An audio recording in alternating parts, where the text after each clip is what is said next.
Oi, pessoal. Hoje, começando um novo quadro aqui no canal, onde vamos entrevistar pessoas da comunidade que, de alguma forma, geram conteúdo interessante na internet para vocês. Hoje eu tô aqui com o Jampa, do canal Jampa. Ele tem um conteúdo de matemática, ele mistura com filosofia, com teologia, com arte. É um canal bem interessante que eu vou apresentar para vocês, e eu já vou dar um espaço para ele se apresentar. Mas antes mesmo de passar a palavra, eu quero dizer para quem estiver nos assistindo, bom, primeiro termine de assistir essa conversa aqui, né? E depois, corre lá pro canal do Jampa, procura o vídeo Como Fui Trabalhar pro Japão, Minha Trajetória Artística. Lá você vai ter um geralzão também, que foi muito legal, sensacional. E depois pode maratonar o canal dele, que o canal dele é bem legal. Mas vamos lá. Pra quem ainda não te conhece, faz aí a sua breve apresentação. Ô Douglas, cara, muito obrigado pelo convite de falar contigo. Assim, a nossa primeira conversa já foi muito boa, muito gostosa.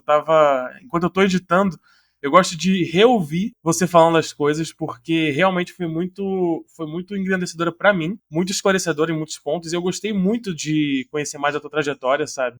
O seu canal, ele começou agora, mas já tem um potencial imenso, assim, então é um enorme prazer poder estar aqui contigo, cara, de verdade. Eu que agradeço demais a sua presença. E só dar um contexto para quem estiver nos ouvindo, eu também tive uma conversa que vai para o canal do Jampa, e agora a gente está fazendo a conversa oposta. Então, é uma conversa dele ele se apresentando e falando as atividades dele para o nosso canal. Então, obrigado. Perfeito. Segue aí. Eu agradeço, cara.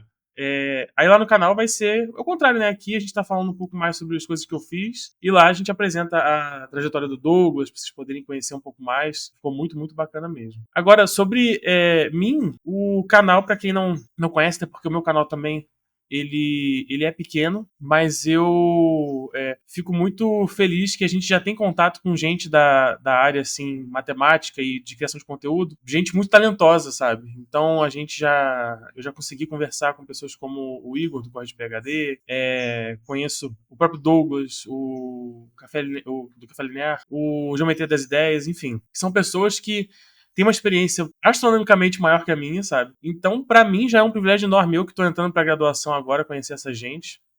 E o canal eu criei ele com. A forma como eu criei ele foi a seguinte: eu já tinha muita vontade de fazer um canal no YouTube há muito tempo já. Existem vários pontos da minha vida em que eu tentei fazer uma coisa parecida com essa, sabe? Só que eu nunca sabia muito bem do que eu queria falar. Eu já criei vários blogs, sites, páginas falando sobre um assunto só que eu acabo abandonando ele porque eu não consigo falar só sobre uma coisa. Então eu falei, cara, eu vou criar um canal onde eu deposito os meus pensamentos, não importa sobre o que seja. É óbvio que eu não posso ser assim irresponsável e falar sobre qualquer coisa que você tivesse autoridade, né? Mas eu quero fazer algo que é útil pra alguém, entendeu? Então, a primeira coisa que eu pensei no meu canal é falar sobre os insights que eu vou tendo ao longo da vida, sabe? Eu falo muito hoje pensando em quem tá saindo do ensino médio, em quem tem lá os seus, vai, entre 15 e 20 anos, porque eu acho que eu já tô numa época em que eu consigo ter uma visão boa dessa época, de coisas que são legais e que não são legais da gente fazer, sabe? E aí, com essa ideia de criar esse canal, eu fui adiando, porque eu não sabia o que fazer, até que um dia o canal que eu sigo, que é o que eu seguia, que era o Igor do Corre, ele postou no Discord assim: pessoal, eu vou fazer um vídeo recomendando canais. Se você tem vontade de criar um canal, essa é a hora pra eu poder divulgar vocês. Eu falei, beleza, eu vou fazer. E aí eu fiquei pensando que tipo de vídeo que eu faria, e eu soltei um vídeo sobre a sensação de fracasso entre as pessoas, assim, entre os seus 20 e 25 anos, sabe? Que é uma sensação falsa, sendo bem sincero, porque até os 25 anos eu acho que ninguém tem obrigação, ou pelo menos ninguém. É muito difícil você conseguir ter uma casa, ser casado, ter um cachorro e ter a vida perfeita, sabe? Mas muitas vezes a gente acha que já tem que estar no 100% até a cidade. E tem gente até que chama de crise vamos dizer assim, de meia-idade da juventude, sabe? Que é quando você chega no meio dos seus 20. Mas enfim. E aí, com o tempo, eu comecei a falar mais. O meu foco maior é em matemática, né? Até porque eu vou entrar agora na faculdade. E como eu não consigo falar só de uma coisa, eu falo daquilo que me interessa e que eu estudo. Então eu falo de teologia, que é uma coisa que me interessa bastante, já tem um tempo que eu estudo. Eu tenho falado menos porque quanto mais eu estudo, mais eu percebo que eu não sei, então eu fico com um pouco de medo de falar. Mas como eu sei que muitas vezes eu sou um iniciante especial na matemática, eu prefiro mostrar mais a minha jornada sabe? Do que falar com alguma propriedade. E tem a arte. Eu costumo falar com menos frequência, eu geralmente uso mais paralelos com a matemática e a arte, mas como eu já tô há 5 anos trabalhando como artista, tem alguns vídeos no canal onde eu falo sobre a vida artística, sobre você se tornar um artista profissionalmente, né? E a minha intenção é essa, assim, sabe? É ir documentando a minha jornada ao longo do tempo, e falar coisas que eu acho que são importantes, pertinentes, sabe? Reflexões, né? Ao longo da nossa vida. Muito bacana. À medida que você vai falando, eu vou tomando notas aqui, Aham. e tem muito tópico interessante que daria pra gente abrir o ramo aí da árvore de assuntos e ficar aqui, pô, a tarde toda, a semana toda batendo papo. Isso porque a gente começou a conversar de manhã, só pra dar o contexto, né? Sim, A gravação iniciou de manhã, mas a gente poderia ficar manhã e a tarde inteira conversando de tanto assunto que tem. tranquilamente. Mas vamos lá. Você comentou que você vai iniciar agora a graduação. Mas você já tinha comentado em algum vídeo só que você fazia engenharia de software, e depois você agora tá falando bastante de matemática. Você tá fazendo uma graduação em engenharia de software ou você vai começar uma graduação em matemática? Como é que É, você faz agora? o que acontece? A engenharia de software, ela faz parte lá do meu início da minha trajetória artística. Enfim, eu vou explicar. Eu saí do ensino médio, e saindo do ensino médio, eu já tinha certeza de que eu queria trabalhar com arte, só que eu não tinha certeza se eu conseguiria trabalhar com arte, né? Eu sempre segui canais, assim, que falavam sobre isso, só que eu nunca tinha... Para mim, arte no Brasil era ou você trabalhar com quadrinhos, seja pra fora ou pra dentro, ou você trabalhar com design gráfico. Então eu tinha muito receio com relação a isso. Eu produzia as minhas coisas, os meus quadrinhos, meus projetos autorais, só que nada disso eu vi um potencial de conseguir manter uma carreira estável. Só que eu conheci na época, eu já conheci o canal, por exemplo, do Thiago Spiked, que fala mais sobre quadrinhos. Inclusive, é uma recomendação sensacional, porque ele é um excelente profissional e ele não fala só sobre desenho, mas ele fala sobre aspectos gerais da vida, sabe? Então, ele é um cara que tem muita experiência e fala muito sobre responsabilidade, sobre profissionalismo, sabe? Eu recomendo muito vocês assistirem, que é o canal do Crash Conversa Oficial. Só que aí, em 2019, eu conheci um canal, um grupo praticamente, né, chamado Iconic. Infelizmente não existe mais esse, quer dizer, existe o canal, mas o Henrique que produz o conteúdo, ele fechou tudo, né? Não tem mais curso, não tem mais grupo, nada. E eles têm uma série de podcasts chamada Iconicast. E nessa série, ele apresenta vários profissionais de várias áreas distintas. Então eu conheci ilustradores, animadores, desenhistas. E 2019 estava bem assim, no auge de um movimento artístico que era divulgado em especial pelo artista Mike Azevedo, que ele trabalhava na época para Riot, para Blizzard, fazendo um negócio que chama Splash Art. Basicamente, quando você abre um jogo muito famoso, tipo Dota, League of Legends, tem aquelas artes. Isso é uma splash art. É uma arte muito bem feita, muito bonita, que vai servir para ilustrar um jogo. E aí, na época, eu comecei a cogitar, caraca, acho que talvez eu queria trabalhar com isso. Só que logo quando eu comecei a estudar, eu percebi que não era muito a minha praia. Eu não gosto tanto de ficar muito tempo numa ilustração, eu gosto muito mais de explorar com desenhos mais rápidos. E aí, com o tempo, amadurecendo, estudando, eu acabei me voltando para animação, que é a área que hoje eu atuo. E que é assim, a maior paixão que eu tenho até hoje, sabe? A matemática, ela tá aí batendo embaixo da animação, mas ainda não bateu, sabe? E eu, então, desde então, comecei a criar portfólio baseado nisso, nos artistas que eu gosto, né?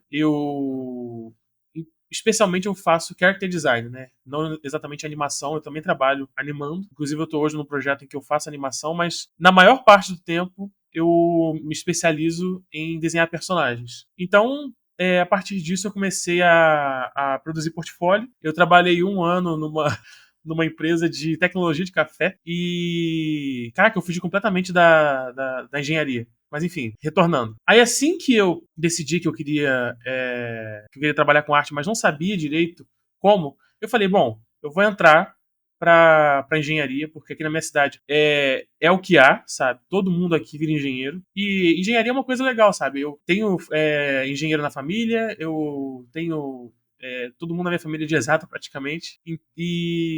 Pô, engenharia de software, sabe? Eu gosto de desenvolvimento de software. Então eu dei uma chance, ou a chance me foi dada, acho melhor dizer assim. E dentro da faculdade, eu tive assim, foi muito gostoso esse ano que eu fiz de engenharia de software. Só que eu não aproveitei ele no sentido de aprender muito as matérias. Tanto que as matérias foram a pior coisa, assim, o meu pior desempenho, sabe? A questão é que eu produzi muito com as ferramentas da faculdade. Então, assim que eu entrei na faculdade, eu consegui pegar uma IC. O normal de você pegar IC lá pelo segundo período, só que assim que eu entrei, tinha um cara saindo, e era uma IC bem simples, assim, era um projeto onde a gente basicamente compilava todo tipo de open source para produção de animação, de arte, sabe? Então, Desculpa interromper. Tem muita gente de ensino médio que não entrou na faculdade ainda que assiste ao nosso canal. E C é iniciação científica, para dar um iniciação contexto pro científica. pessoal. Sim. Continua. E nessa iniciação científica eu tive que desenvolver um artigo falando sobre esses softwares abertos para animação, em especial, né? Desculpa, para arte, no geral. E aí, cara, eu aproveitei, assim, tudo que a faculdade pode oferecer, menos as matérias. Então, eu fui em tudo quanto é palestra possível, participei de tudo quanto é Olimpíada de Programação, de Hackathon, de Game Jam, sabe? Fiz tudo isso e sempre aplicando arte, né? Então, assim, foi um período muito gostoso, eu gostei muito da engenharia mesmo, assim, da cabeça do engenheiro. Mas aí eu cheguei no final do ano e falei, bom, eu realmente não tô me dedicando pras aulas, eu tô fazendo aqui tudo que tem a ver com arte, e por mais que eu goste muito da faculdade, da engenharia, eu achei melhor eu sair para poder me dedicar 100% à arte. E aí, voltando ao que eu toda aquela coisa que eu falei, né? A esse ponto eu já tinha certeza de que eu queria trabalhar com animação. Eu saí e apliquei para um monte de empresa aqui da minha cidade para trabalhar na área de marketing, desenvolvimento gráfico, enfim, tudo isso. Eu consegui um emprego e com o salário que eu tinha na época eu comecei a pagar tudo quanto é curso possível, sabe? Então eu fiquei assim mais ou menos um ano trabalhando assim das 7 da manhã às 7 da noite. Chegava em casa e estudava até meia-noite, sabe? Só estudando arte, de acordo com os cursos que eu ia fazendo. E acabou que deu certo. No final do ano, eu comecei a entrar em contato com alguns estúdios. E aí um estúdio me contratou e eu trabalhei na minha primeira série animada. Foi uma série que saiu pro YouTube e se chama Akedo. Eu não sei se ela tá sendo produzida até hoje, mas é bem bacaninha, assim. Ela é uma série inspirada em desenhos. E aí, daí pra frente, eu consegui deslanchar, assim, como carreira, sabe? Como freelance, em especial. Eu acho que o mercado hoje para arte ele é especialmente focado em você ser freelance, né? E aí eu já consegui trabalhar para série animada para YouTube, para TikTok, para Netflix, sabe? É um segmento muito fértil, em especial depois da pandemia. Ele explodiu durante a pandemia e depois da pandemia. Agora ele tá dando uma enxugada, mas até hoje, assim, ele é um negócio que eu acho que é um futuro bem mais possível do que 20 anos atrás, sabe? Que você ser desenhista era basicamente você fazer cartilha educacional, design gráfico, que tem nada de errado com essas coisas, são áreas também, né? Mas às vezes as pessoas não viam possibilidade, por exemplo, de se tornar um animador, trabalhar com games, né? E é uma área, assim, relativamente versátil. Eu já trabalhei, como eu falei, eu já trabalhei com séries, já trabalhei com ilustração, com videogame, com série de TikTok, sabe? Inclusive a série de TikTok foi uma das coisas que eu fiz que eu mais gostei, porque eu trabalhei pro Japão. Nesse vídeo que você falou, eu comento isso. Eu trabalhei com uma série de anime, só que era um anime pro TikTok, que é uma coisa bem diferente, sabe? E, cara, resumindo, a minha trajetória artística é essa, sabe? Eu tô até hoje mexendo com isso. É algo que eu não pretendo parar de mexer. Inclusive, a minha intenção é integrar a matemática à arte, ou o contrário, né? A arte à matemática. E a minha intenção é cada vez mais ir evoluindo nessa área. Pô, sensacional. Você, vasta experiência, até Netflix, se você puder comentar, para o pessoal assistir também, alguma coisa assim, se não puder, não tem problema, Não, não sei se tranquilo. tem NDA, alguma coisa assim. Tem o NDA, só que, assim, é tranquilo falar depois que a série é lançada, sabe? Eu não trabalhei pra Netflix em si. A Netflix, ela tem um estúdio de animação. Eu trabalhei pra uma empresa que chama Titmouse, que é uma empresa lá do Canadá. Inclusive, se vocês quem tá ouvindo, se tiver interesse artístico, Canadá é o que há, cara. O Canadá, ele tá sempre puxando estrangeiro, é um país formado por estrangeiros, né? Eu tenho amigos que trabalharam e trabalham tanto no Canadá quanto remotamente. E eles gostam muito de brasileiro, cara. uma coisa que eu já ouvi algumas vezes alguns brasileiros falarem é que assim que eles entram e o estúdio sabe que tem um brasileiro entrando, tem gente que desanima, porque eles sabem que vão ter que se esforçar, porque o brasileiro é conhecido por entrar nos estúdios e, como a gente está acostumado a ter que matar um leão por dia para poder sobreviver, a gente faz muito rápido as coisas. Isso é no geral, não tô falando assim de mim, tô falando como percebem os brasileiros. Geralmente eles chegam e produzem muito rápido, e acaba que aumenta a exigência com o resto dos artistas, sabe? Então, assim, deem uma olhada nesses estúdios do Canadá, Estados Unidos também, só que o Canadá ele suga o pessoal, cara, é muita gente mesmo. E esse projeto que eu fiz, eu fui chamado pelo diretor, que é um diretor brasileiro também, e a série eu não sei se eu posso falar, eu acho melhor não falar pra não ter problema. Mas foi uma série que lançou tem um ano. E eu trabalhei numa coisa que chama layout de personagem. Quando você está fazendo uma animação, você tem uma coisa que chama keyframe ou key poses, que é a pose-chave, o frame-chave, que é o que vai chamar a atenção durante aquela animação e o que tem que estar mais bem resolvido antes de ser animado. Então, por exemplo, se você tem um personagem socando o outro, você vai ter ele fazendo força pra socar, então ele colocando o braço atrás da cabeça assim, né, pra poder desferir o golpe, e depois ele com o braço totalmente esticado socando o outro cara. Alguns trabalhos que tem personagens que precisam de muito detalhe, de atenção com certas coisas, eles precisam dessa tarefa que é o layout, que é basicamente você ficar desenhando essas poses. Então eu trabalhei com isso, eu fiz as poses de várias cenas dessa série. E é uma coisa que eu consegui até fazer mais vezes depois. Basicamente, as séries que eu trabalhei animadas, todas envolveram esse processo, sabe? Então, você não precisa necessariamente ser animador para trabalhar com animação, entende? Você tem que mostrar que você entende muito bem os conceitos básicos, né? Então, anatomia, você tem que ter uma boa percepção de movimento, sabe? Pô, e você estava fazendo engenharia de software, você gosta de animação. Eu vejo, por exemplo, você fez até, por exemplo, o Igor, do canal Corre de PhD, ele atingiu 100.000 inscritos. E você fez um vídeo em homenagem a ele, onde você desenhou algumas coisas relacionadas ao canal. E o seu trabalho com desenho, eu vejo que é muito analógico, né? É papel, caneta, papel, lápis, e vai desenhando ali. Juntando com a engenharia de software e o interesse em matemática, você já pensou em fazer alguma coisa voltada para computação gráfica? Ou você gosta realmente do analógico mesmo? Prefere papel e caneta, papel e Cara, lápis? eu assim, eu gosto muito do analógico, só que você fazer tudo no digital é o que praticamente o mercado exige hoje, sabe?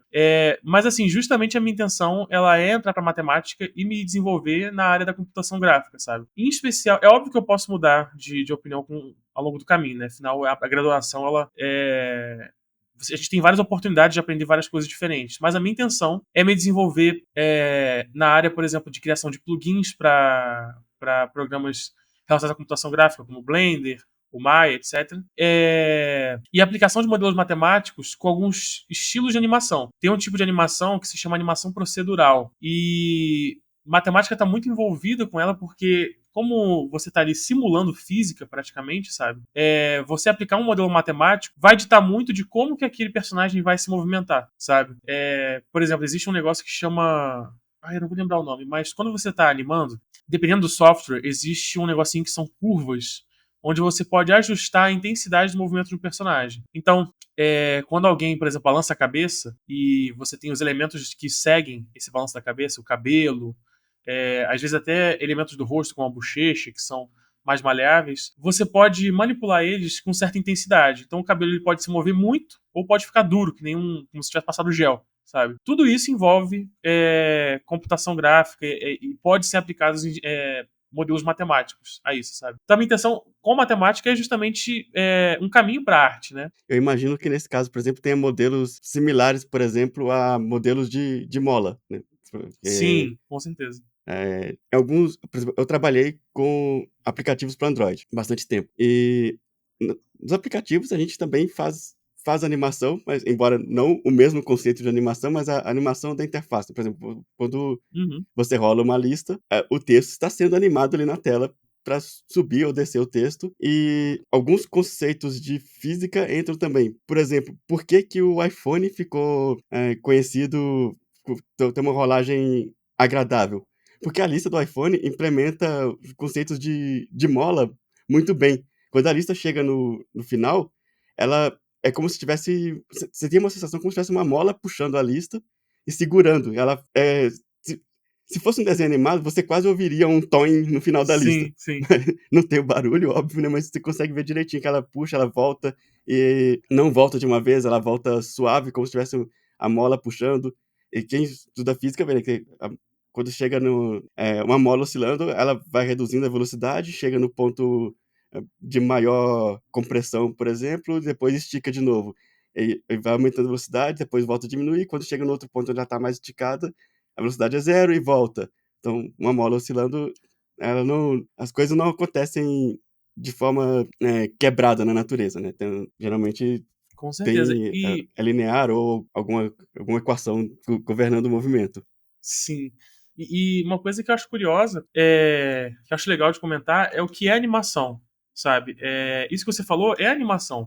Às vezes a gente tem a impressão assim de que a animação é só aquilo que a gente vê da Disney, mas o conceito mais rústico de animação é basicamente você passar uma sequência de imagens para você ter a sensação de movimento. Então, isso é uma coisa que eu acho muito legal de comentar, por exemplo, é que as primeiras animações, elas surgiram na pré-história. Quando você via, por exemplo, a pintura de de um cervo lá que o cara desenhou, e ele colocava assim, 6, 7 pernas no cervo. Isso daí não é ele querendo, sei lá, fazendo um folclore. Aquilo ali é ele tentando empregar movimento. Ele tá dizendo que aquela perna ela tá fazendo aquele movimento. Então, tudo isso que envolve você dar a sensação de movimento, sem você necessariamente estar movendo algo, pode-se dizer que é animação. Inclusive, se você tá ouvindo e você ouve eu falando sobre arte, animação pra série, etc., e você não se interessa muito, mas você gosta muito do conceito de animar, cara, existe motion graphic, você pode fazer aplicativo se desenvolver na área de desenvolvimento de interface, sabe? Tudo isso tem a ver com animação, sabe? Né?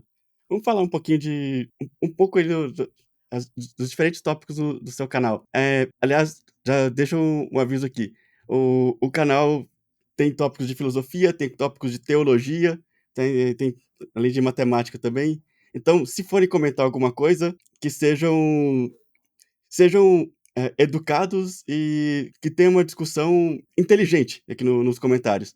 Então, por exemplo, teologia envolve religião e eu sei que religião é um tópico que é muito sensível, porque afinal, né, fé não se discute. Então, é um tópico que às vezes algumas pessoas interpretam algum comentário como se fosse um ataque à fé delas, Sim, sim. ou as pessoas têm opiniões diferentes e aí começam o comentário começa a ficar meio inflamado. Então, se isso acontecer, eu vou remover mesmo. Eu não quero briga no canal. Não quero conversa inteligente.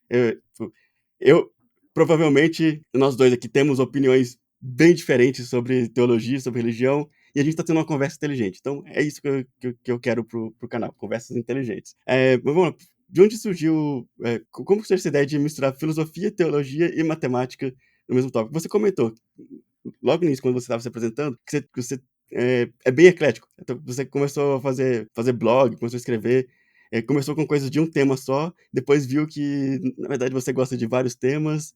E como você decidiu por esses tópicos? Ou você ainda pretende abrir mais frentes no seu canal também? Como é que é? Cara, eu tento, assim, selecionar aquilo que eu percebo que eu consigo falar com certa desenvoltura. Não necessariamente propriedade, porque, por exemplo, para falar de teologia, eu não tenho um bacharelado em teologia, sabe? Mas eu escolhi basicamente 3 tópicos, que são arte, teologia e matemática, sabe? Matemática se expande para ciências, né? Mas é porque eu acho que são os 3 tópicos que circulam mais a minha vida, sabe? São 3 coisas que eu tô constantemente estudando, ou pelo menos constantemente fazendo, né? A matemática tem a ver com o meu bacharelado, a arte é justamente o que eu exerço, sabe? Eu tô constantemente estudando. E a teologia também é uma coisa que eu tô constantemente estudando e exercendo, sabe? E é uma coisa que depois que eu descobri que existe um estudo mesmo, né, a teologia, sabe, eu fiquei muito feliz, porque significa que a gente tem às vezes uma visão muito caricata da religião, de que você é praticamente avesso a conhecimento, sabe? Só que, infelizmente, não, quer dizer, infelizmente essa é a visão, mas felizmente não é assim, sabe?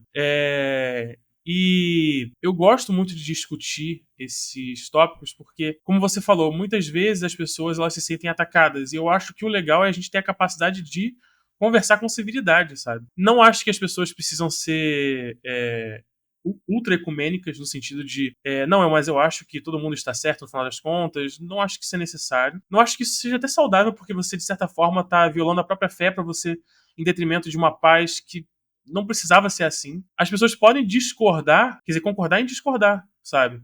Falar, olha, pra mim, isso aqui que você tá falando tá errado, mas acabou, sabe? É isso. A nossa discussão, o objetivo da discussão ele deve ser se enriquecer, sabe? Você poder ter a capacidade de ouvir o outro lado e você falar muito obrigado, agora eu te entendo melhor, sabe? E de início eu falava muito mais assim sobre conceitos mais porque a teologia eu não necessariamente falo assim sobre conceitos sei lá, por exemplo, teologia trinitária, sabe? Que é estudo da Santa Trindade. O que eu gosto de falar é muito assim, formas que a gente integra, que a gente enxerga a religião na nossa vida enquanto cientista, enquanto estudante, enquanto artista, sabe? Então, por exemplo, um dos vídeos que eu mais gostei de fazer foi Se Deus Está na Matemática. E eu não chego em nenhuma. Eu não bato o pé em nenhum momento ali, mas eu apresento várias vertentes de pensamento sobre como a matemática se expressa no eterno, sabe? Obviamente, se eu tô falando sobre isso é porque eu acredito em Deus, né? Mas e só uma ressalva, eu não acredito que exista. Que você possa falar assim, a ciência provou que Deus existe. Isso aí é um teólogo que chama Berkoff, que desenvolve mais sobre isso, que ele fala que dentro da religião cristã, pelo menos, não há necessidade de se provar cientificamente que Deus existe. Isso é uma coisa que vem muito mais da impressão que os cristãos muitas vezes têm de que a ciência é uma inimiga deles e eles precisam usar ela contra os que não acreditam em Deus e que falam, por exemplo, que não, eu não acredito em Deus porque a ciência não o provou, entendeu? O cristianismo, ele não. Assim, eu ia falar que ele não faz isso, mas ele não deve, ele não tem a proposta de provar através da ciência que Deus existe. Entende? Então, a minha intenção é justamente trazer essas reflexões, sabe? E aí, recentemente, eu também falei no canal justamente sobre essa questão das brigas dentro do meio de religião, né? O Raziel do Geometria Linear, Geometria ele. das ideias. Ah, desculpa, eu Você misturou confundo. meu canal com o Misturei os dele. dois canais. Do Geometria das Ideias, ele postou recentemente um vídeo onde ele falava sobre a experiência dele com a religião e algumas pessoas se desinscreveram, tudo mais. Não houve uma briga generalizada, como às vezes acontece, mas pessoas se sentiram magoadas, né? E aí eu falei um pouco sobre essa sensação de se sentir magoado quando alguém fala sobre falta de fé. Que eu acho que ela parte muito mais de uma fé pouco solidificada. Então, quando você tem uma crença que ela não é bem solidificada, qualquer visão diferente, ela vai acabar chacoalhando a sua crença, sabe? Você inevitavelmente vai ter uma visão diferente da sua crença. E, por exemplo, quando você ouve alguém falando de por que ela não acredita na sua religião, em especial por que ela não é cristã, por exemplo, no caso do Raziel, a gente pode se sentir atacado não pela pessoa, mas pela perspectiva de o que você acredita ser falso, sabe? E eu acho que isso daí é justamente fruto de uma teologia preguiçosa, sabe? A pessoa ela só acredita e ela não se aprofunda na fé dela, entendeu? Então é isso, cara. Assim, a minha intenção é muito mais mostrar que existe esse caminho de você exercer a sua fé com paz, que eu acho que é o que se deve fazer, sem você sacrificar aquilo que você acredita, né? Ou seja, a evangelização, você falar sobre Deus, você ter uma teologia robusta, sabe, de acordo com a sua doutrina, mas sem você achar que você precisa. Você tem uma postura assim meio de templário, sabe? Nós vamos agora varrer os hereges da face da terra, sabe? E nem também se sentir atacado quando alguém fala algo contrário à sua fé, entendeu? Boa, exatamente. Eu não me sinto atacado quando você fala de religião, por exemplo, apesar da gente não ter a mesma fé. Vou só para dar o contexto, eu sou ateu, mas eu não tenho problema nenhum em. Minha esposa ela é religiosa. E a gente tá casado há 5 anos e tudo bem. A gente um respeita o outro. E é isso. Inclusive, eu ainda não tenho filhos, mas a gente discute sobre ter filhos e a criação. E a gente tem um acordo também de como criar os filhos de forma a respeitar a opinião tanto minha quanto dela. E deixar a criança decidir depois quando tiver mais responsabilidade para decidir, mas não privar eh, a criança, por exemplo, do conhecimento de um dos dois lados. Quando ela for para a rua, for para a escola com os coleguinhas, vai ter os coleguinhas de várias religiões diferentes. Exato. E eles têm que se respeitar. Sim, com certeza. É isso. E eu achei legal E. também.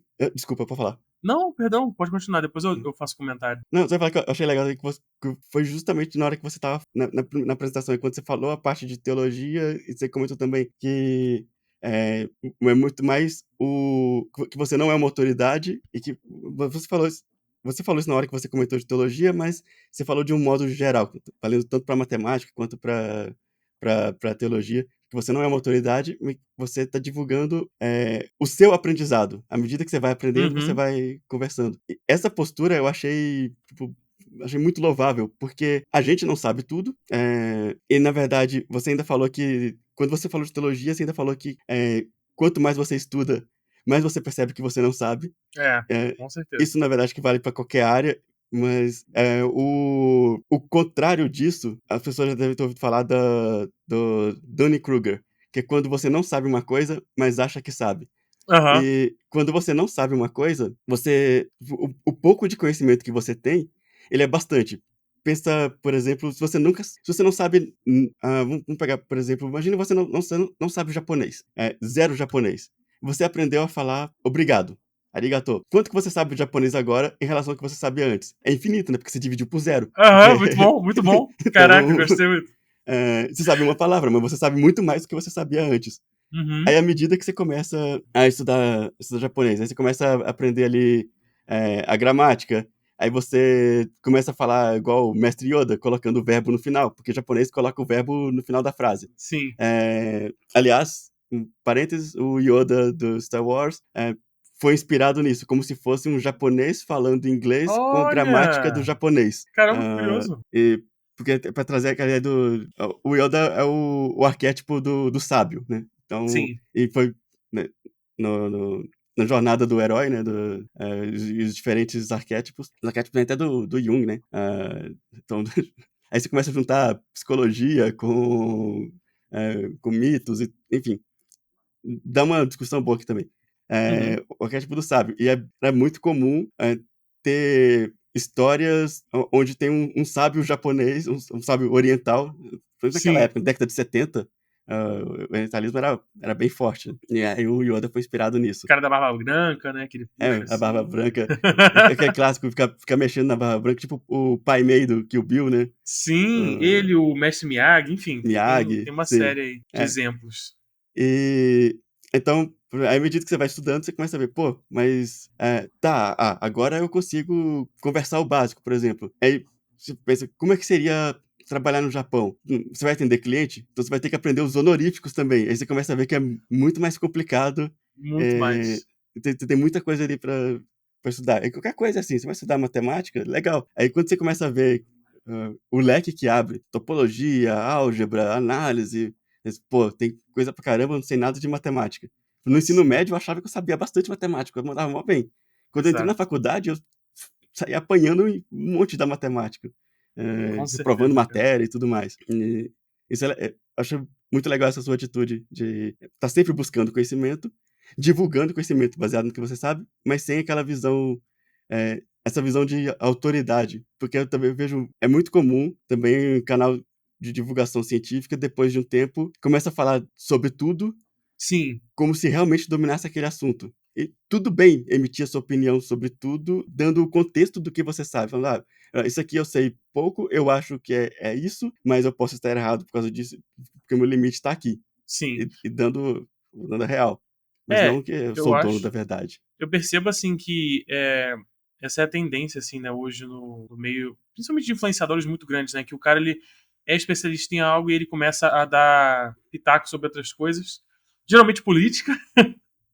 E aí, porque ele tem autoridade em uma coisa, eu não sei se a gente pode falar que ele tem a arrogância de achar que ele tem autoridade no resto, mas eu acho que às vezes até inconscientemente ele começa a falar muito sobre outras coisas porque pedem pra ele, sabe? As pessoas elas colocam uma autoridade sobre influenciadores porque elas gostam deles que eles não têm, né? E assim, cara, eu acho que o que acontece? Eu queria muito poder criar um canal pra poder fazer conteúdo, sabe? Só que sempre que eu queria criar, eu falava assim, caraca, cara, mas eu não sei nada ainda pra poder compartilhar com os outros, sabe? Então, o preço que eu resolvi pagar é justamente assim. O meu intuito aqui não é ainda ensinar, é mostrar por que o conhecimento vale a pena, sabe? Então, eu amo matemática, eu vou fazer graduação de matemática, eu amo fazer arte, eu trabalho com arte, eu amo teologia, eu estudo teologia, mas eu não me sinto confortável de falar que eu sou uma autoridade nesses meios daí, sabe? Não sou mesmo. O máximo que eu poderia ter seria algo próximo da arte, porque eu trabalho com isso, porque eu tenho conhecimento técnico, mas ainda assim, existe gente muito mais qualificada para falar do que eu, sabe? Então a minha intenção com o canal, ela é realmente mostrar o gosto por isso, sabe? Por conhecer, por estudar, mostrar minha trajetória também, sabe? Então é algo que eu acho que a gente, né, nós, assim, comunidade matemática, né, eu acho que a gente faz parte de uma comunidade matemática, física, científica, vamos dizer assim, né, essa emergente das mãozinhas. Eu percebo essa mentalidade em todos nós, sabe? Todo mundo quer. Todo mundo reconhece a própria limitação, sabe? Não que nenhum de nós seja autoridade, sabe? Longe disso. A maioria, inclusive, mas eu digo assim, todo mundo quer mostrar o conhecimento como ele é, sabe? Não de uma forma ultra romantizada, por exemplo, no caso dos cientistas, né? Que existe um processo de desmistificação do cientista, né? Essa figura que consegue falar sobre tudo que é etéreo e que tem um conhecimento oculto do universo, sabe? E mostrar que é gente, sabe? É gente como a gente, é gente que é apaixonada por algo e que quer compartilhar daquilo, sabe? Na medida que conhece. Boa. E falando de adquirir conhecimento e de estudo, bom, sendo sincero, eu não assisti a todos os vídeos do seu canal, porque eu conheci o seu canal depois. Eu até comentei contigo, você deixou um comentário num vídeo meu, e aí quando eu olhei, eu li o comentário, respondi, eu não sabia quem era você, respondi então de uma forma mais genérica, né, porque eu não tinha contexto, né, sobre a sua realidade. E de qualquer forma, seria uma opinião, né, óbvio, né, não tem, a gente falando, né, ninguém é dono da verdade e muito menos para falar sobre a vida da outra pessoa e a carreira, né. Foi uma conversa, só para dar um contexto, foi uma pergunta sobre o curso de cursar matemática, cursar computação. E quando eu vi o seu avatar no comentário, eu olhei assim: "Pô, tá diferente para ser simplesmente como falar assim, a pessoa, né, a pessoa, que comentou ali sei lá, um perfil pessoal, né, quer dizer, tava de um jeito que eu fiquei pensando: "Parece que essa pessoa aqui tem um canal". Então, parece ser um logo aqui do canal. Então deixa eu clicar Aham. e vou ver como é que é. Aí eu cliquei e abri, eu vi, poxa, um canal de matemática com bastante coisa. E aí que eu me inscrevi no canal, depois de um tempo assistindo uma coisa ou outra, depois eu troquei lá pra botar o sininho pra notificar, e agora eu acompanho mais, mas ainda não tive tempo de ver todos os vídeos. Então pode ser que eu fale alguma coisa aqui, uma pergunta, baseado no título de um vídeo que eu tenha visto, e não seja de fato todo aquele conteúdo. Então fique à vontade pra me corrigir, Não, se eu fica falar tranquilo, você não tem nem alguma besteira. obrigação de assistir, cara. São 80 vídeos aí. E eu mesmo digo que nem todos vale a pena assistir. Não, que isso. Mas eu queria comentar, assim, que eu vi que você colocou alguns vídeos, por exemplo, falando de cursinho, alguns vídeos falando de, de estudo, né, de livros que você pretende ler. Tem um que eu achei o título interessante e eu coloquei na minha lista, mas ainda não cheguei nele, foi o Abrace Sua Burrice. Você fala sobre aproveitar o tempo, como você vai ler mais. Tem um que me chamou a atenção também, que é o Sistematize. Eh, Como é que é então isso tudo para mim me liga com métodos de estudo e aprendizado e como que você, aprende as coisas e como você estuda.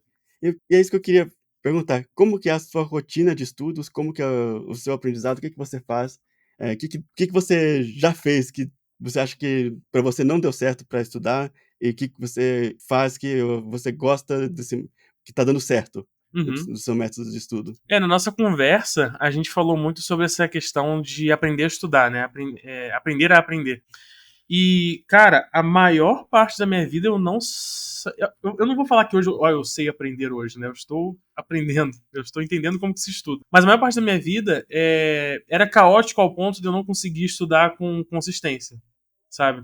Foi só depois de eu começar a entender esse processo de sistematização, de metacognição, que é você aprender como você mesmo aprende, sabe? Ou seja, isso aqui funciona melhor pra mim, isso aqui não funciona, sabe? E isso surgiu muito esse ano, de 2024, justamente porque foi o ano que eu estudei pro vestibular, sabe? Então eu aprendi muito sobre o que dá certo e o que não dá certo pra mim. E na própria arte, né, exige um nível de estudo constante. Hoje, eu gosto muito, assim, de estudar por livros, sabe? Isso, inclusive, por recomendação dessa comunidade matemática, o máximo que você conseguir, estudar pelo livro e não por videoaula, ou por áudio, mas você focar no livro, porque ali o seu conhecimento é muito menos passivo. Eu lembro que você falou disso na nossa conversa, sobre o consumo passivo e ativo, né, de conhecimento. E você comparou entre um livro, por exemplo, Harry Potter e o livro do Guido Rizzi, de cálculo. O livro do Harry Potter, você está fazendo aquela leitura de maneira passiva, praticamente. Então você lê 40 páginas de Harry Potter, cara, 1 hora, assim, você lê essa quantidade, assim, dependendo da velocidade de leitura de cada um, mais ou menos. Agora, sei lá, 4 páginas de Guido Rizzi são outra coisa, sabe?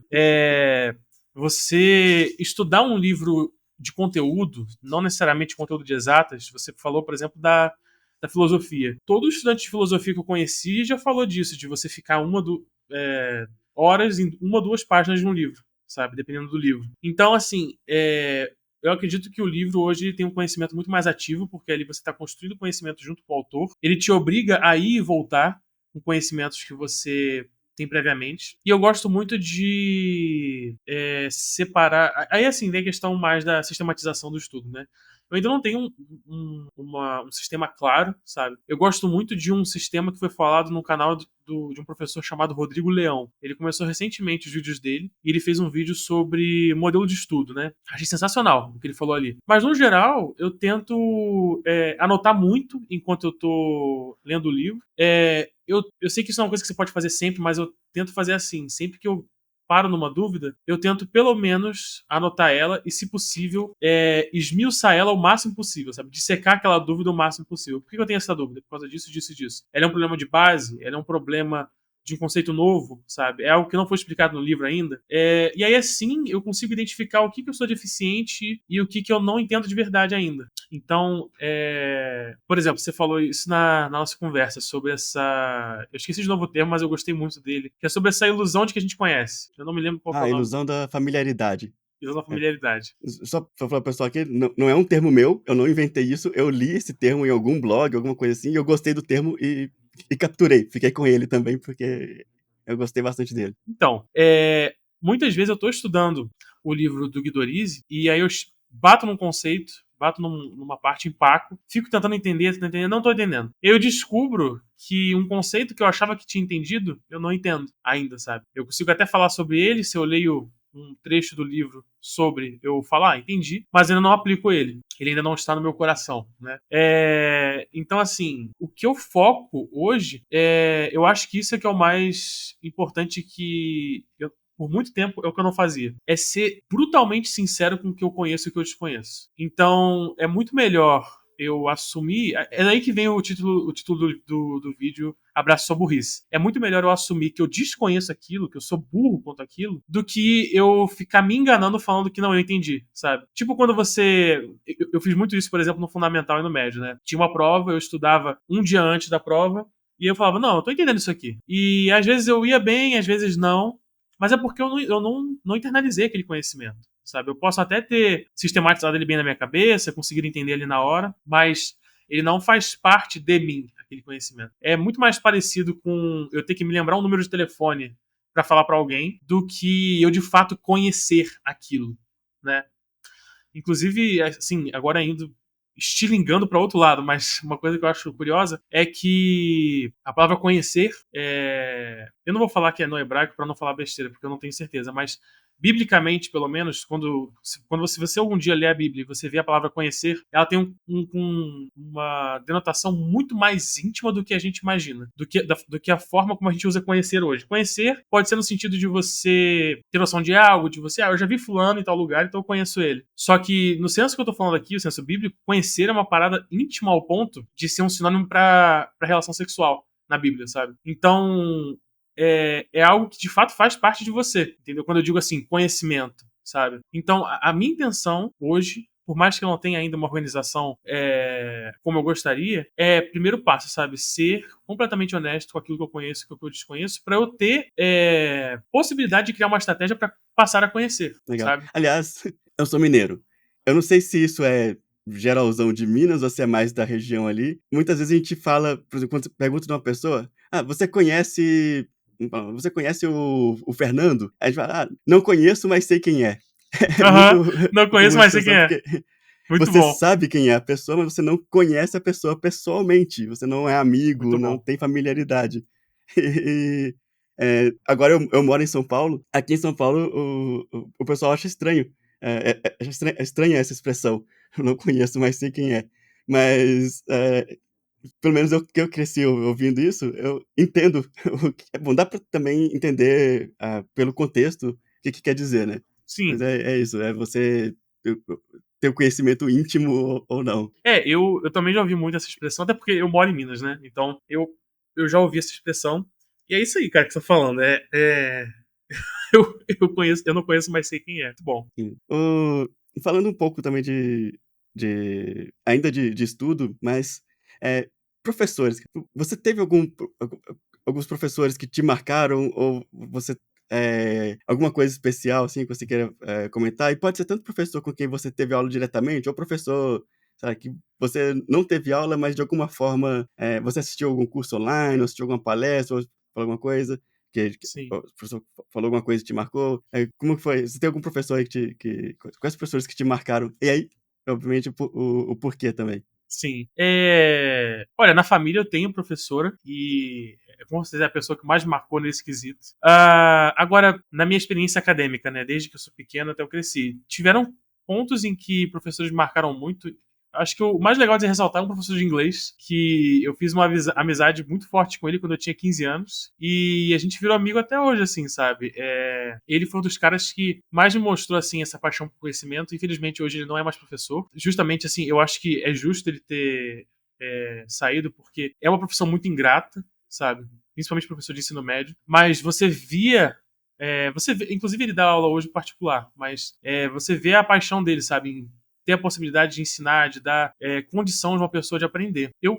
É provável que tenha algum professor que me marcou, mas que eu não vou me lembrar agora. Existem pontos, assim, né, de coisas que professores fizeram que me marcaram, sabe? Eu não tive nenhum professor que foi muito terrível ao ponto de eu me traumatizar, mas eu tive professores que falaram coisas que me desestimularam muito, sabe? E ao mesmo tempo eu tive professores que, não necessariamente assim, nossa, mudou minha vida, mas pontos de coisas que eles fizeram me marcaram muito. Então, por exemplo, eu tive um professor de história que, assim, eu sou desenhista, né? Então, uma das coisas que eu mais fazia durante as aulas não era prestar atenção na aula, mas sim desenhar. Só que a forma que eu encontrei de prestar atenção na aula era desenhar. Então, na aula de história, por exemplo, todas as minhas anotações elas eram temáticas. Eu ia desenhando o que eu ouvia o professor falar. E eu me lembro de ter de ter uma aula em que ele falava pra mim, no início quando eu cheguei aqui na escola e eu vi você fazendo desenho, eu comecei a me perguntar o que eu tava fazendo de errado pra você não querer ouvir minha aula. Né? Só que quando ele viu que eu tava anotando as aulas com aqueles desenhos, ele ficou muito feliz e falou, cara, então assim,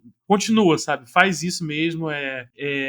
Ele achou legal essa forma diferente assim de prestar atenção, sabe? De não necessariamente achar que precisa ficar só anotando, né? Agora, ao mesmo tempo, eu até falei isso na conversa com o Geometria das Ideias, quando eu entrei para o ensino médio, eu entrei com a cabeça fervendo de ciências, né? Então, enfim, é um moleque de 13 anos que assistiu Cosmos e queria virar cosmólogo, sabe? Então, eu passei o nono ano inteiro estudando toda a matéria do primeiro ano do ensino médio de química, de física, sabe? E alguns conceitos que. Porque a gente, hoje em dia, é praticamente Enem que você estuda, né? E alguns conceitos que não são abordados, mas que são fáceis de entender. Então, partícula elementar, essas coisas assim. E eu me lembro de chegar pro professor de química e fazer uma pergunta sobre trítios. Cara, eu posso ter falado outro nome na conversa com o Geometria das Ideias, mas na minha cabeça agora é trítios que eu perguntei pra ele, sobre o que eram trítios, etc. E aí ele nem me respondeu, ele só falou, cara, isso daí não cai nas provas, não cai no Enem, sabe? Você não precisa se preocupar com isso. Mesmo eu tendo um interesse ali genuíno, sabe? Não era durante a aula que eu perguntei isso, pra ele me cortar, ele só falou que eu não precisava aprender aquilo. E aí aquilo ali me desestimulou bastante, sabe? Eu falei, poxa, é isso aqui então que é estudar química, física, né? E aí é isso, cara, assim, tem pontos, sabe? Pontos que me chamaram muita atenção. Eu já tive um professor de matemática, por exemplo, que ele era muito cuidadoso com. Ele se importava muito, né, com as minhas notas. E ele não era, assim, um cara de passar a mão na cabeça. Ele era muito carrancudo, sabe? Então você via que ele de fato estava preocupado com o seu aprendizado, entendeu? E aí eu me lembro de às vezes se eu ia mal ou bem, não, se eu ia mal, né, numa prova, ele depois da aula me chamar num canto e perguntar se estava pensando de alguma coisa, se eu estava com algum problema, sabe? Porque ele percebia que eu estava com um desempenho muito alterado. E aproveitando assim, né, o gancho, né, de você perguntar sobre professor marcar a gente ou não, eu acho que não necessariamente é importante a gente ter professor nesse déficit, né, de professores que a gente tem hoje, não é ter professores que são tipo o Sociedade dos Poetas Mortos, sabe? Um cara que vai mudar a vida de todo mundo. Mas eu acho que um professor de excelência, ele é alguém que justamente ele vai, eu tô pensando em inglês, eu tô pensando em enhance, ele vai potencializar o gosto por esse conhecimento, sabe? Ele vai mostrar entusiasmo por aquilo dali. É óbvio que eu falar isso sem falar da responsabilidade do aluno é muito injusto, porque você falar de dar aula hoje para ensino médio fundamental e querer que o sujeito tenha um sorriso o tempo todo na cara é palhaçada, sabe? Realmente é um ambiente muito difícil. Mas o que eu percebo é isso, assim, os professores que mais me chamaram a atenção foram esses que demonstraram gosto pelo conhecimento. Não necessariamente eram gênios e me mostraram coisas que eu nunca tinha ouvido falar, mas só o fato deles desejarem que eu aprendesse, sabe? Eu sei que existem alunos e alunos, mas, por exemplo, nesse caso, o professor de química, eu tinha interesse e ele mesmo assim me recusou conhecimento, sabe? Porque para ele o que eu tinha que saber era o que interessava pro vestibular. Eu acho que o professor, ele pode apontar que pro vestibular você não precisa se preocupar com aquilo, Uhum, e mesmo assim, ele poderia continuar e falar: "Ah, isso aqui, você não precisa se preocupar com isso agora, porque eu não cai no vestibular, mas ó, isso aqui é tal coisa", e começa a explicar aquele tópico, depois fala: "Ah, e se você quiser saber mais, procura tal assunto. Mas se exato. você estiver com pouco tempo, eu prefiro que você dê prioridade a isso, isso e isso". Pronto, Legal. seria uma forma de responder, não jogar um balde de água fria Com certeza. no aluno, e mesmo assim garantir que o aluno não perca o foco, Sim. que o foco no que é importante naquele momento da vida. Acho legal que você comentou, da responsabilidade do aluno, que eu também acredito que o professor, ele mostra a porta, Com mas é o aluno que certeza. tem que atravessar. Eu queria ouvir sua opinião, o que você acha, da responsabilidade, como que foi para você a descoberta da sua responsabilidade, por exemplo? Para você sempre foi tranquila essa parte? Ou você, achou que você descobriu que você que precisava estudar depois, ou para você sempre foi normal, você sempre estudou desde criança, como Cara, você era? eu descobri depois. Eu tinha algum nível de autodidata para aprender arte, principalmente, mas eu não tinha a consciência dessa responsabilidade. Eu acho que, infelizmente, a gente tem um pouco de uma cultura assim de passar o aluno a qualquer custo, e eu acho que isso acaba dando a impressão pro aluno de que ele não precisa fazer nada, sabe? Eu não tô culpando o aluno necessariamente, porque às vezes isso é uma coisa inconsciente. Às vezes a pessoa passa a se esforçar menos porque ela passa com mais facilidade. É, Tanto que eu acho que isso é um dos fatores para ter um choque tão grande entre o ensino médio e a faculdade. Porque quando você faz o ensino médio, dependendo do nível de responsabilidade, do nível de ensino, meio que você. O caminho é facilitado, sabe? Se tirou ali 2, 3% abaixo da média, passa, tudo bem. Uma visão muito mais de vestibular, sabe? Passou, passou, do que de adquirir conhecimento, né? E aí, quando você entra na faculdade, ninguém tá nem aí pra sua nota, cara. Nem os alunos, nem o professor, sabe? O professor, ele tá querendo dar a nota dele ali, ele tá querendo dar a aula dele, e ponto, sabe? Tanto que, dos professores que eu conheço, todos elogiam a capacidade estudar sozinho, sabe? Mas isso eu só aprendi realmente com essa paulada mesmo, sabe? De, cara, ninguém vai pegar na minha mão, ninguém vai me ajudar, entendeu? Sobre responsabilidade, cara, eu acho que qualquer um que se dispõe a fazer algo bem precisa ter responsabilidade com o conhecimento daquela coisa. Isso é algo também que eu demorei muito para entender, sabe? Mesmo como artista.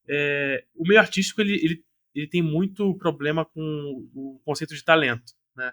A matemática também, só que é diferente a relação do conceito de talento, dom, os dois. E eu acredito que isso existe, é uma coisa que existe, uma tendência natural da pessoa a conseguir fazer algo. Só que é como você falou na nossa conversa, o talento ele não aguenta barra sozinho, sabe? O nível de talento da pessoa vai ditar o quão longe ela vai, mas a partir do momento que ela não se esforça, ela vai empacar em algum momento. É tiro e queda, sabe? Ela pode empacar muito lá na frente, porque ela é muito boa, ou ela pode empacar no primeiro obstáculo quando ela percebe que ela não é o Alecrim Dourado que achava que era, sabe? E isso não necessariamente é assim, por desleixo da pessoa, sabe? Às vezes é uma noção errada de conhecimento. Eu, por exemplo, por muito tempo, tinha uma. Isso me angustiava muito. Eu tinha a noção de que conhecimento era dom, basicamente, sabe? Então, quando eu ia aprender alguma coisa e eu não entendia de primeira, eu achava que eu era burro para aquilo, eu não conseguia entender. Então eu basicamente construía a minha noção de conhecimento como sendo aquilo que eu consigo entender de imediato. O que por consequência era, eu vou me escorar em tudo aquilo que eu tenho talento para, sabe? Então, na própria arte, por muito tempo, eu tinha muita dificuldade de estudar conceitos técnicos, porque eu não entendi de primeira, entendeu? Foi só depois que eu falei assim, não, peraí, isso aqui é uma coisa que eu consigo estudar, consigo desenvolver, e foi inclusive mais na matemática que eu comecei a entender isso do que na própria arte. Eu comecei a aplicar isso na arte por causa da matemática.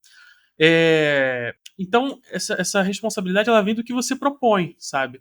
Se você quer ser um bom matemático e você cresceu sendo um excelente matemático, cresceu fazendo matemática com excelência, indo bem em prova, indo bem em Olimpíada, você com certeza tem algum nível de esforço para estudar aquilo. Foca naquilo, entende por que deu certo para você, sabe? Para você poder ampliar isso. De fato, você com certeza tem algum tipo de talento, de facilidade, seja ele genético, seja ele porque você cresceu com um incentivo, mas é importante todo mundo entender que a gente em algum momento vai precisar se esforçar para entender e para aprender, se a gente quiser ser uma pessoa de excelência naquela área, sabe? Legal.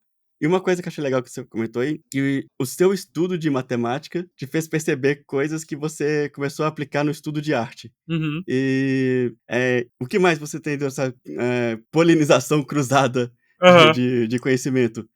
Como que você enxerga o estudo de áreas, muitas vezes, aparentemente, disjuntas, embora a gente já até arte e matemática, a gente até já discutiu, quando a gente falou de animação, a gente viu vários pontos que Conversa. encostavam uma na outra. Uhum. Mas, de um modo geral, parece coisas diferentes, só que você conseguiu achar, entender melhor o estudo em uma através do estudo na outra. O que mais você tem mais alguns exemplos desse cruzamento de conhecimento de áreas diferentes e, ou como você enxerga isso? Como que isso você gosta, você tem interesses múltiplos. Então por isso que eu tô bem Sim. curioso em entender sua opinião sobre isso. Cara, a principal coisa foi que a matemática me ensinou, com certeza foi assim, essa noção de que o estudo ele é esforço e ele é você infligir um tipo de dor no seu. Um tipo de dor, sabe? O conhecimento ele dói para poder ser consolidado, no sentido de que você tem que trabalhar, labutar bastante em cima daquilo. E esse é um lado que eu desconhecia na arte, não no sentido de que eu tinha algum tipo de preguiça, mas de que toda a produção que eu fazia, ela era baseada em algo que eu já sabia. Eu não me desafiava com constância, sabe? E eu não sei se há algo técnico especificamente, no sentido de eu aprendi algo em matemática, caraca, eu posso aplicar isso na arte. Eu tenho noção que você pode fazer algumas coisas assim, por exemplo, a Renascença, a Renascença em especial, fez muito isso, né, de aplicar conceitos de geometria na arte, os gregos fizeram muito isso, mas vem principalmente desse processo de metacognição, de aprender a estudar, sabe? No momento, a coisa que mais me ensina sobre isso é a própria matemática. E aí, quando eu vou pra arte, eu falo assim, caraca, cara, era só eu fazer isso, era só eu aplicar esse tipo de atitude na hora de aprender tal coisa, que seria muito mais fácil de entender, sabe? E eu acho que a integração, a integração dessas áreas de conhecimento, ela pode não vir sempre na área técnica, porque não seriam áreas distintas de conhecimento se fosse tudo uma coisa só, mas a gente tem que reconhecer que a maioria das coisas está interligada em algum nível, sabe? Então, na própria matemática, por exemplo, eu tenho absoluta certeza que o conhecimento espacial que eu tenho, que eu desenvolvi graças à arte, ele me ajuda muito a visualizar coisas na matemática, sabe? Quando eu fui aprender o conceito de cálculo, isso me ajudou muito, muito mesmo. A visualização de anedotas matemáticas mesmo, sabe? Por exemplo, para cálculo, eu já vi muita gente usando aquela parábola de você ir do ponto A ao B e você para no meio do caminho, aí você anda mais de novo, para no meio do caminho, e aí você fala que o limite é você andar o meio do caminho várias vezes sem nunca chegar no ponto B, sabe? E existem outros, né? Geometria, por exemplo, é uma matéria que para mim é muito gostosa, muito provavelmente porque eu consigo visualizar as coisas que acontecem ali, sabe? E eu acho que acabam que as coisas elas se a forma de pensar, de pensar que você aprende com cada área, ela também acaba sendo aplicada na outra. Isso aí. Bom, o papo tá muito bom. Eu adoro conversar contigo. A gente poderia ficar aqui batendo papo Digo mesmo. infinito. Pelo contexto pessoal aí de casa, já tem quase 2 horas que a gente tá aqui batendo papo. Porque a gente começou a conversar um pouquinho antes de começar a gravar, né? Depois a gente Aham. começou a gravar, enfim, dava pra ficar aqui um papo longo. Mas antes de finalizar, então, eu queria que você, primeiro, tem alguma coisa é, que eu não perguntei e que a gente não conversou, mas que você gostaria de mencionar? E a outra, também, depois disso, eu também queria que você deixasse um recado para quem estivesse nos ouvindo com qualquer coisa que você ache importante. E claro, já antes de passar a palavra, se inscrevam no canal do canal do Jampa também. O usuário no YouTube é @_Jampa, Jampa. Eu vou deixar o link também na descrição. O canal é muito bom, se inscrevam lá e acompanhem. E agora eu passo a palavra para você. Pô, muito obrigado. Foi um privilégio, cara, estar aqui hoje, assim, gostei muito da conversa. Conversar contigo é muito bom, cara, eu gosto muito mesmo. E como você falou, a gente pode ficar até mais tarde conversando. Olha, eu acho que você fez todas as perguntas, assim, que eu acho pertinentes, eu gostei muito do papo. E de recado, cara, eu vou frisar o que eu falei já. Um aprendizado que eu adquiri através da dureza do conhecimento, assim, de você aprender, sabe? Eu aprendi apanhando, sabe? Que é justamente você ser honesto com aquilo que você conhece. Eu sei que hoje em dia a gente é quase que impelido a falar sobre quase tudo, ter uma opinião forte. Não só ter uma opinião, é ter uma opinião forte e formada sobre tudo. Mas assim, seja honesto com aquilo que você conhece, com o que você sabe. E se você percebe que você não sabe nada, isso é muito bom, significa que você pode aprender, sabe? Significa que você tem consciência de que você não sabe. É muito melhor você saber que não sabe e ter um caminho das pedras pela frente onde você vai conseguir aprender do que você não saber nada e achar que sabe tudo, entende? Então, eu sei que a gente vive numa cultura onde a informação ela é destilada garganta abaixo, sem nenhum tipo de filtro, e que muitas vezes a gente tá não só incentivado, mas é quase que exigido que a gente tenha uma opinião forte sobre tudo, sabe? Infelizmente, a gente também, né, tem um contexto muito polarizado em vários sentidos. Eu acho que isso praticamente vaza da política, né? Essa polarização que vem da política, ela vaza para todas as áreas e se enraiza muito mais desde muito antes dos problemas políticos que a gente tem hoje, sabe?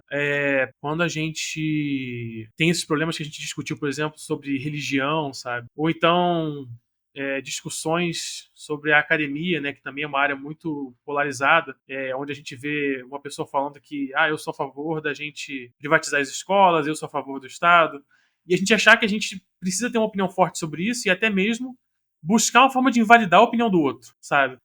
Nós temos nossos princípios, nós temos as nossas aquilo que a gente acredita, sabe? E eu não tô falando que a gente tem que abrir mão dessas coisas. Como eu falei lá no início, né? Eu não acho que a gente tem que ser ecumênico. Eu acho que isso aí acabar sendo muito we are the world, we are the children, sabe? Não é uma utopia, sabe? Mas é respeito, entendeu? A gente tem um respeito ao ponto da gente ver prazer em ouvir uma outra pessoa que não só discorda em pontos pequenos, mas discorda em pontos basilares mesmo, sabe? Da política, da religião, da vida, enfim.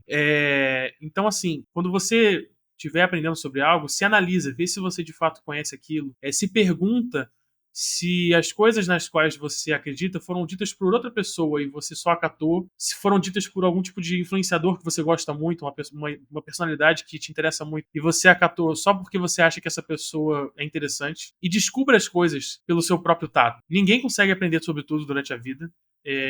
O lado positivo desse bombardeio de informações é justamente que a gente pode ouvir um pouquinho de tudo. Mas não significa que a gente deve falar de tudo. Eu tô aqui tentando falar de muitas coisas, né? E eu já tenho que tomar muito cuidado para não cometer esse erro, sabe? Eu seleciono bastante o que eu vou falar e o que eu vou abordar. Mas, tendo consciência de que a gente consegue aprender um pouco de tudo, seja honesto com aquilo que você deseja aprender, sabe? Se esforce para aprender aquilo, se esforce para que você tenha uma experiência com aquilo, sabe? Se você ouve alguém falando que algo é ruim, não acata isso de cara. Ouve a opinião da pessoa para você tomar cuidado, talvez, com esse conteúdo que você está interessado, mas sem contaminar muito a sua experiência. E depois você traz a sua opinião. Eu postei um vídeo há algumas semanas elogiando um aspecto do Guidorize. Eu achei muito curioso que apareceu muita gente falando assim, cara, eu não sei como é que você consegue gostar do Guidorize, eu detesto o Guidorize, pra mim o negócio é Stewart, sabe? E você só vai conseguir saber isso, dar uma opinião dessa, a hora que você pegar um livro desses pra estudar, entendeu? Então, não existe problema nenhum em você gostar mais de um livro do que o outro, de você preferir um método do que o outro, fazer um curso diferente do outro, entendeu? A questão é você ser honesto com o que você sabe, honesto com o que você deseja fazer, porque você não é obrigado a fazer tudo, você não é obrigado a saber de tudo, e você ser dedicado para aquilo que você se propõe a fazer, sabe? Então é isso, essa é a mensagem aí que eu tenho. Boa, muito bom. Realmente, tem uma camiseta com uma frase, eu acho que é do Carl Sagan, que é, o maior inimigo do conhecimento não é a ignorância, é a ilusão do conhecimento. Muito bom.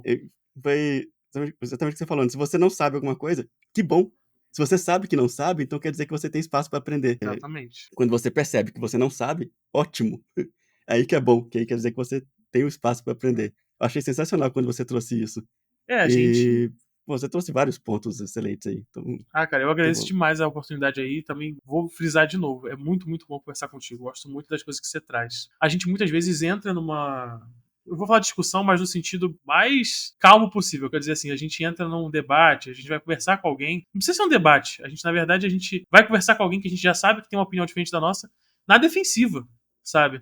Pensando em refutar o outro, em obliterar o outro, entendeu? E, cara, você tem uma coisa que eu aprendi com. Aí entrando, né, pro lado mais da religião, eu faço trabalho de evangelismo. Se tem uma coisa que eu aprendi, cara, é que você não muda a opinião de alguém abrindo a boca da pessoa e botando goela abaixo, entendeu?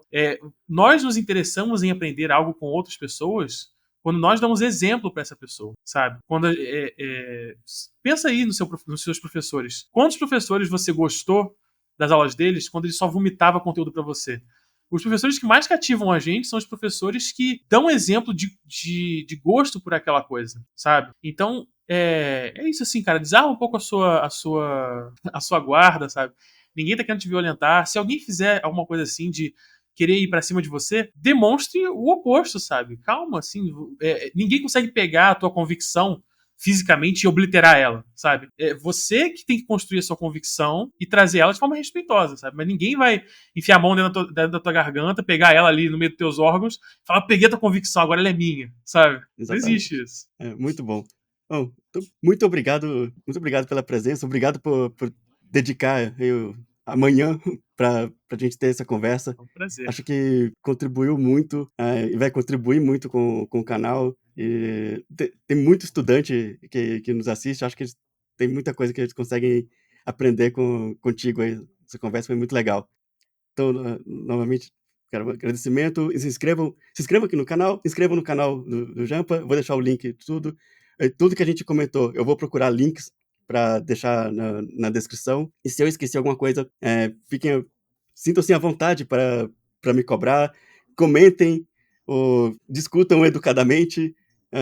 Eu tento responder vários comentários. Se vocês tiverem perguntas, por exemplo, pro Jampa, faça a pergunta aí nos comentários, eu encaminho a pergunta para ele, volto e respondo ele para vocês. Então, participem, a gente aqui é uma comunidade de aprendizado, e a gente só aprende quando a gente realmente conversa um com o outro e divulga esse conhecimento e a gente começa a questionar o que a gente sabe e é assim que a gente consegue crescer. Isso aí, cara. Então, Se quiserem me corrigir, se alguém precisar falar, apontar o que eu fiz de errado também, sinta-se à vontade. então, muito obrigado. Obrigado a quem também está nos assistindo. Isso aqui é para vocês. Até espero que a gente tenha mais conversas assim algum dia. Então, foi muito bacana. Com certeza. É um prazer, cara. Valeu, viu? Isso aí, obrigado. Até mais, gente.